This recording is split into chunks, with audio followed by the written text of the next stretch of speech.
You believe that this is now officially the Joe Biden bribery allegation, and do you believe that you will be able to prove that, Jim Comer?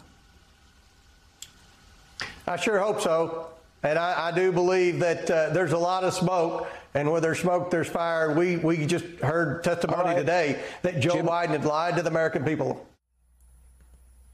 I sure hope so.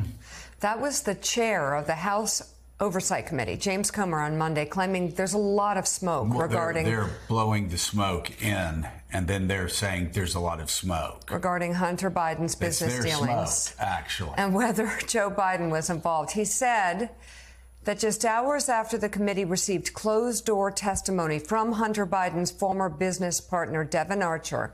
But as we learned from Democratic committee member Dan Goldman, Archer may have actually contradicted Comer's point. And yesterday, the transcript of that closed-door interview was released, confirming Goldman's account. It turns out Archer told the House Oversight Committee that he has no knowledge of Joe Biden altering policy to benefit Hunter. Archer also said he was present for roughly 20 instances of Hunter putting his father on speakerphone in the presence of business associates.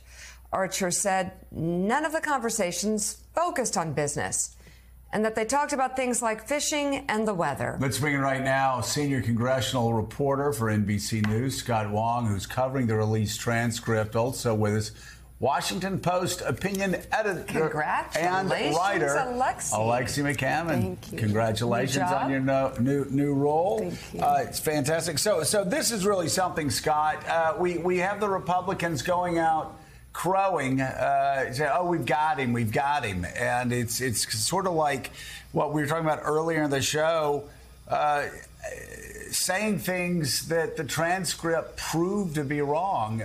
Go into the transcript and the so-called smoke around all of this. Good morning, guys. 141 pages of transcript were released by James Comer, the GOP chairman, yesterday. It just so happens that it happened on just hours before Donald Trump was arraigned in federal court, as we all witnessed. And so Democrats believe that this was really rushed out, that this was an attempt to distract from Trump being in court. Here's what we know so far, that upon reading through this transcript, Devon Archer testified to lawmakers that he had no knowledge that Joe Biden had committed any wrongdoing. He was pressed several times on that point, and that was a huge takeaway. Furthermore, as you just mentioned, Devon Archer said that he had no knowledge or evidence that Joe Biden had changed policy, that he was impacted at all, or changed U.S. policy based on things that his son had done.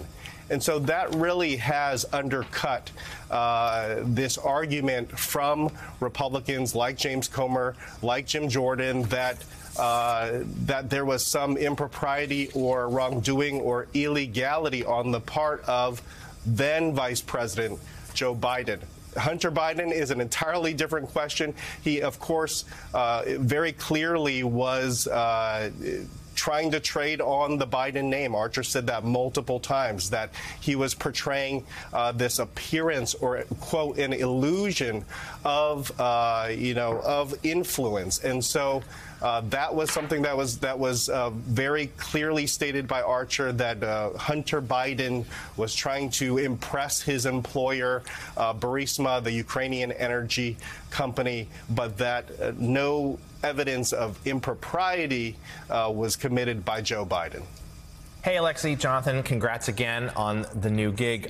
So as Scott just mentioned, there was a sense that the Republicans maybe even rushed out this transcript here to sort of deflect from the attention of what's happening with Donald Trump. And another example, perhaps, of them doing Trump's bidding. So I was curious as to what you're hearing there, because about a week ago, Speaker McCarthy started talking about an impeachment inquiry into President Biden, then seemed to tap the brakes on it.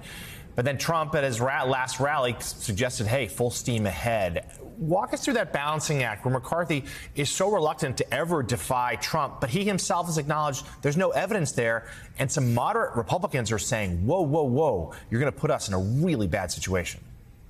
And to your point, it's not even just the moderate Republicans anymore. It's the far-right folks like Marjorie Taylor Greene, who is now conceding that it would be difficult to get many of her colleagues on board to actually move forward with an impeachment proceeding against President Biden. And, you know, you're exactly right, Jonathan. Kevin McCarthy, I often am wondering whether he cares about Republicans keeping the House in 2024, because so far he seems singularly focused on helping Donald Trump win the primary and get reelected. And as you just alluded to, there are something like 18 Republicans who hold seats in districts that Joe Biden won by healthy margins across the country. These extreme, really baseless claims that Joe Biden is corrupt is not going to work in districts like that. Impeachment proceedings are a drag on the American people. We've seen that in poll after poll. And Republicans, as we see time and again, they're having a really hard time running against themselves. They can't run against their own record because they're not doing much for the American people. They don't want to run against Donald Trump because of all the problems that he has. And so they're trying to create this boogeyman out of Joe Biden by way of Hunter Biden. And what's remarkable is that with control of the House, they've created this committee to explore the weaponization of government. And yet there are zero facts that they should otherwise be so willing to share, you know, every single day.